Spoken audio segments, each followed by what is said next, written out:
Welcome in, everyone. Before we even get started today, I just want to take a moment to speak directly to you listening right now. May God deeply bless your day, and may He pour out His grace, peace, and blessings over your entire week ahead. It is so great to have you here with us. Absolutely. It's wonderful to be here. Yeah, and today we have a really incredible mission. We are taking a deep dive into Genesis chapter 37.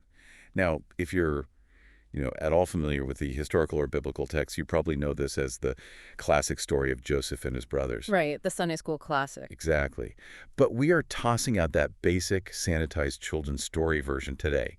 Based on the really extensive historical, cultural, and theological frameworks provided by the Holman and NAA Study Bibles, we're going to dig into the ancient Near Eastern context, the intensely deep family dysfunction, and the specific historical details that turn this from a simple morality tale into a profoundly rich, completely unvarnished historical reality. It really is, and you're absolutely right to frame it that way. This specific chapter is actually a massive transition point in the broader historical text. Douse.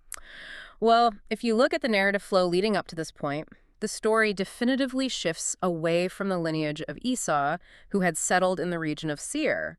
And the camera, so to speak, zooms right in on Jacob's family as they finally settle in the land of Canaan. Oh, yeah. More specifically, the focus narrows down to this 17-year-old kid, Joseph. And what's so compelling is that this teenager, through a series of absolute harrowing tragedies, is about to become the surprising mediator of survival and blessing for an entire region. But it starts in a place of deep systemic family dysfunction. Okay, let's unpack this, because you really cannot talk about Joseph without talking about the famous coat of many colors. Right. That is the image everyone has in their head, right? This bright rainbow striped jacket that makes him stand out. But looking at the actual history of this garment, it's so much more provocative than just a bold fashion choice, isn't it? It really is. What's fascinating here is that the original Hebrew describes a specific ankle-length tunic with long sleeves. This wasn't just a colorful patchwork quilt meant to look pretty. Right, it had a specific function. Exactly. In the ancient Near Eastern world, this specific style of long-sleeved garment was directly associated with royalty and extreme privilege. In fact, the exact same Hebrew phrasing is used much later in the historical texts in 2 Samuel to describe the royal garments worn by King David's daughter, Tamar. Wow. Furthermore, in an agrarian society where everyone is working in the fields, a long-sleeved, ankle-length robe is incredibly impractical for manual labor. Oh, that makes so much sense. By wearing that, you physically cannot do the heavy lifting of shepherding. Precisely, you trip over it or the sleeves would get caught. So by handing this specific royal tunic to Joseph, Jacob isn't just saying, you're my favorite. He is basically giving him a manager's uniform. He's putting a giant neon sign on the kid that says, "This is the heir. You are the boss." He is heavily implying that Joseph is his chosen successor, completely bypassing all 10 of his older brothers. I mean, talk about pouring gasoline on a fire. It is a deliberate and very public elevation, and this raises an important question about Jacob's justification for doing this. Yeah. The text states that Jacob loved Joseph the most because he was the son of his old age. Wait a second, though. Yeah. If we look at the family tree at this point, isn't there a glaring issue with that excuse? Yeah. Doesn't Jacob have an even younger son? Exactly. Benjamin is the actual baby of the family. He is the true youngest. So the math doesn't even work. It doesn't. So Jacob, using the excuse that Joseph was the son of his old age, is a flimsy, almost insulting cover. It highlights a blatant, blinding favoritism. Yeah.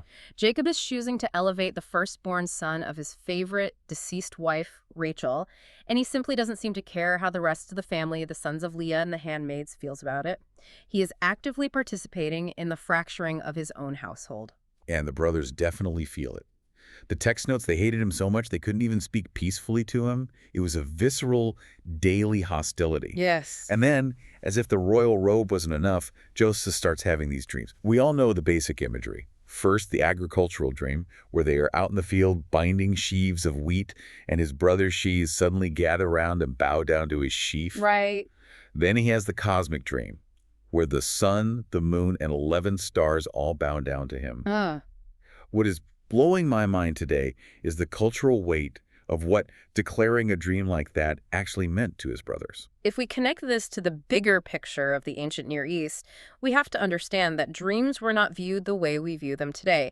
They weren't just the subconscious mind processing the day's events or a weird byproduct of eating too late at night. Right, not just a weird stress dream. Exactly. In this culture, dreams of this magnitude, especially repeated ones, were widely accepted as literal, undeniable divine revelations. And notice the distinct escalation here. Right, it goes from the dirt to the sky. Yes. The first dream is earthly, agricultural. It deals with the domain of human labor and economics. The second dream elevates his supremacy to a cosmic level. It is absolute. The heavenly bodies themselves are bending to his authority. Which is an incredibly bold thing for a 17-year-old to announce at the breakfast table. But there is a really intriguing detail in that second dream regarding the sun, moon, and stars. The mother figure. Yes. The parents are clearly represented by the sun and moon. Jacob immediately recognizes this symbolism and actually rebukes him, saying, "Will I and your mother and your brothers actually bow down to the ground before you?" But hold on, historically speaking, hasn't Rachel already passed away at this point in the timeline? That is a highly perceptive detail. Yes, historically, Rachel died tragically giving birth to Benjamin. So when analyzing the text, commentators suggest a couple of possibilities for this mother figure in the dream. What are the theories? The moon might refer to Leah, who would have been acting as the primary surviving matriarch of the clan at the time. Or, more broadly, it symbolizes the entire established family structure, the complete patriarchal and matriarchal unit ultimately submitting to this young boy. The dream isn't necessarily a literal seating chart. It's a declaration of absolute structural inversion. And the brothers' reaction is exactly what you'd expect. Deep, violent envy. They actually mock him, sarcastically dubbing him the master of dreams or the lord of dreams. They can practically hear the venom in their voices. Oh, absolutely. Yeah. Which perfectly and tragically sets the stage for the physical betrayal at Dothan. Jacob sends Joseph out to check on his brothers who are pasturing the flocks. And we have to map out this journey because understanding the geography completely changes how you view this event. It really does. Joseph starts down in the valley of Hebron and he walks to Shechem. That is an 80-kilometer trek, just walking alone through the ancient world. But when he gets to Shechem, his brothers aren't there. Keep in mind the physical realities of the ancient Near Eastern landscape. This is rugged terrain. It's dangerous to travel alone, especially for a favored teenager wearing a highly visible, impractical garment that practically screams wealth. A walking target. Exactly. He gets lost wandering the fields in Shechem until a stranger finally redirects him, mentioning that his brothers moved the flocks to Dothan. Dothan is another 24 to 26 kilometers further north. So this teenager has walked well over 100 kilometers, completely exposed, looking for brothers who actively hate him. And when he finally approaches Dothan, they see him coming from far away. They spot that royal tunic on the horizon, and the simmering resentment boils over into a plot for murder. Yes. Here comes the master of dreams, they say. Let's kill him, throw him in a pit, and see what becomes of his dreams. But then Reuben steps in. Now, I want to play devil's advocate for a second. Reuben says, let's not shed blood. Let's just throw him into this dry cistern. Is Reuben just being a good older brother here, trying to de-escalate the situation? That's a great question. But Reuben's perspective here is complex, and the historical context is absolutely critical to understanding his motives. Reuben is the eldest brother. Right. By right, she should be the one leading the family, the automatic heir. But he had previously committed a grave, deeply offensive sin that alienated him from Jacob, essentially losing his father's favor and his birthright. So his secret, calculated plan is to throw Joseph in the pit, come back later, rescue him, and return him safely to Jacob. So it's politically motivated mercy. He wants to manufacture a scenario where he becomes the big hero, walks in with the golden boy, and wins back his dad's affection. Precisely. It isn't born of pure altruistic brotherly love. It's a strategic move to reclaim his lost status. But his intervention does succeed in keeping Joseph alive temporarily. That is so incredibly layered. Yeah. Everyone is operating out of their own brokenness, so they violently strip Joseph of the tunic, that agonizing symbol of his favored status, and toss him into this deep, empty, waterless pit to die of exposure. Yes. And then, to me, this is one of the most chilling details in the entire historical record. After they literally throw their own flesh and blood into a pit to slowly die, they sit down to eat a meal. The profound callousness of that moment cannot be overstated. Consider the acoustics of a dry desert cistern. They aren't miles away. They are sitting close enough to eat bread while their younger brother is likely crying out, pleading for his life from the bottom of that pit just yards away. It's horrifying. It is. It demonstrates a total, chilling lack of empathy, according to the study notes. It reveals a deeply ingrained, almost pathological insensitivity that had thoroughly corrupted this family unit. It's pure cinematic villainy, just munching on bread while your brother begs for mercy. But while they are eating, they look up and see a caravan. If we look at the trade routes of that era, these are Ishmaelite or Midianite merchants traveling all the way from Gilead, heading down into Egypt, and their camels are loaded up with spices, balm, and myrrh. Right, a standard merchant train. Exactly. And seeing this caravan sparks an idea in Judah. And Judah's pivot here is so cold and pragmatic. He basically says, guys, what's the point of killing him and having to hide the blood? Let's just sell him to these merchants. After all, he is our brother, our own flesh. He literally uses the fact that they are brothers to justify human trafficking instead of murder. It is a breathtakingly twisted logic. We can't kill him, he's family, so let's just sell him into a lifetime of forced labor and make a profit. Right. And the brothers agree to this proposition, so they pull Joseph out of the cistern and sell him to the merchants for 20 pieces of silver. Now, what's fascinating here is that specific price tag. The 20 pieces of silver was not just a random number thrown into the narrative for flavor. Really, there's actual historical backing for that exact amount. Absolutely. Ancient documents from the early 2nd millennium BC, most notably the Code of Hammurabi, explicitly list 20 shekels of silver as the exact standard market price for a male slave during that specific historical era. That is wild. What makes this so compelling is that later in Israel's history, the price of a slave actually goes up due to inflation. By the time we get to the book of Exodus, the standard price is 30 shekels. Wow. But here, in the Genesis account, it is perfectly preserved at 20. This seemingly minor economic detail is actually a massive proof of the historical accuracy of the narrative's setting. The author isn't just making things up centuries later. This reflects the precise geopolitical economy of that exact time period. That completely grounds the story in reality. It's a terrifyingly ordinary transaction for the merchants, but a world-ending event for Joseph. Yes. So Joseph is sold off to Egypt, but Reuben wasn't there for the transaction.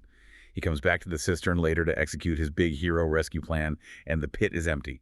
He tears his clothes in absolute despair, realizing his chance at redemption with his father is completely gone. His whole political strategy just vanished. Exactly. And now the brothers have a massive problem on their hands. They have to return home and explain to Jacob why his golden boy, the heir apparent, is missing. So they hatch this cover-up. They take the royal long-sleeve tunic, they slaughter a goat, and they dip the tunic in the goat's blood. They send it to Jacob and cruelly say, we found this. Yep. Check and see if it's your son's. And right here, we encounter what might be the most profound instance of poetic irony in the entire biblical narrative. Think back to Jacob's own youth. How did Jacob secure the patriarchal blessing for himself? Oh, wow.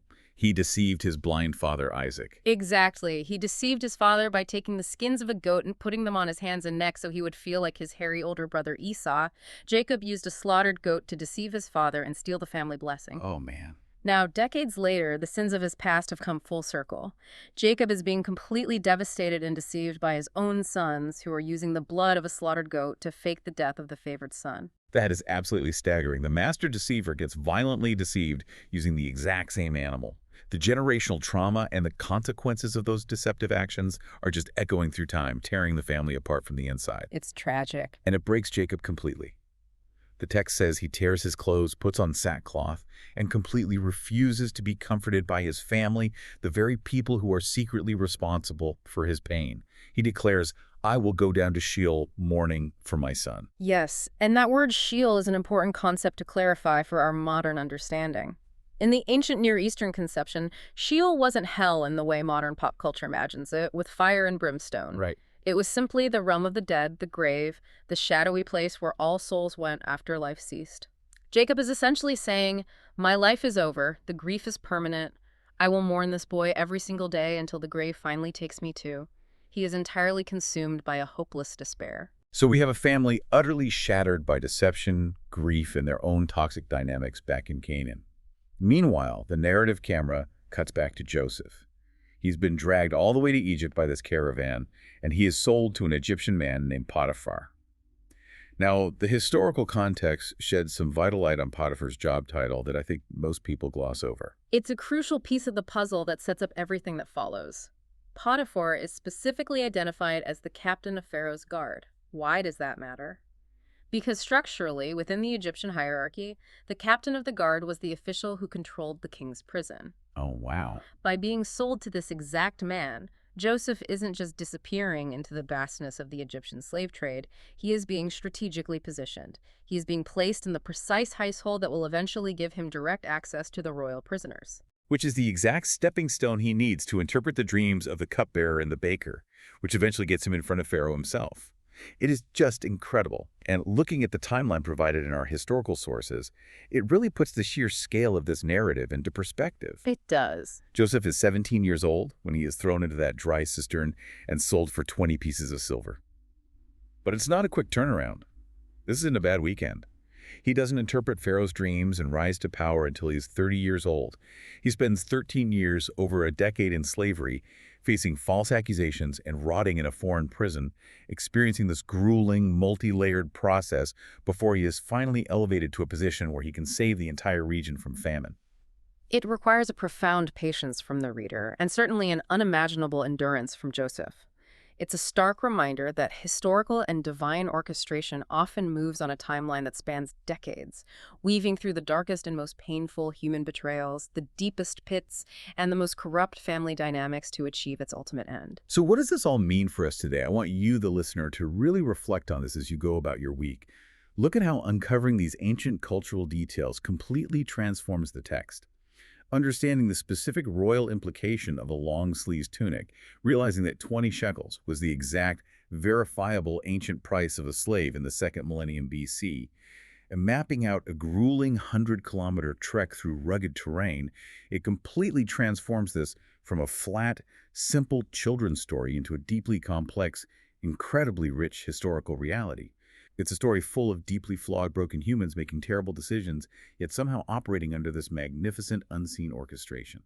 And on that note of unseen orchestration, I'd love to leave you with one final provocative thought to mull over. We've talked extensively about the actions of the brothers, of Jacob, of the merchants, but consider the profound irony of Judah's action here. What do you mean? Well, Judah's callous, financially motivated decision to sell his brother into slavery rather than killing him outright is born of pure greed and pragmatism. Yet, unwittingly, this exact sinful decision becomes the exact mechanism that preserves Joseph's life. And decades later, it's the mechanism that saves their entire family from starvation.